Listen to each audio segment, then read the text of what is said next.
Terdapat pedagang bakso bakar yang berjualan di Simpang F3 Koyo, Kecamatan Tugumulyo, Kabupaten Musirawas, yang selalu ramai pembeli, dijual dengan harga Rp1.000 sampai Rp2.000 per tusuknya. Dalam satu hari, Pak Adi mampu menjual sampai 1.200 tusuk bakso bakar.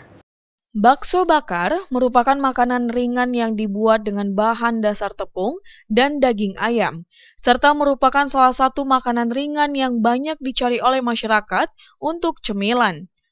Bakso bakar menjadi jajanan yang laku di tengah masyarakat karena memiliki ciri khas rasa yang enak dan gurih. Seperti bakso bakar milik Pak Adi, beliau menggeluti usaha dagang bakso bakar ini sudah 5 tahun lamanya, yang berlokasi di Simpang F3 Koyo, Kecamatan Tugumulyo, Kabupaten Musirawas. Ia berjualan mulai dari jam 4 sore hingga habis. Bakso bakar ini dibanderol dengan harga Rp1.000 sampai Rp2.000 per tusuknya.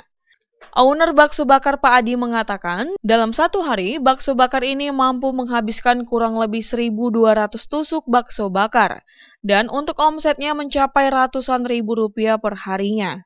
Kembali dirinya menyampaikan harapan ke depannya, semoga usahanya tetap lancar selalu.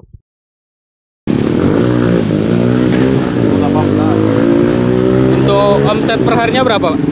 Motor 1.200 tusuk. 200 tusuk? 1.200 tusuk. Untuk harapan ke depannya gimana, Pak? Harapan ke depan, ya lancar terus. Muhammad Dhani Rahmadi, Silampari TV melaporkan.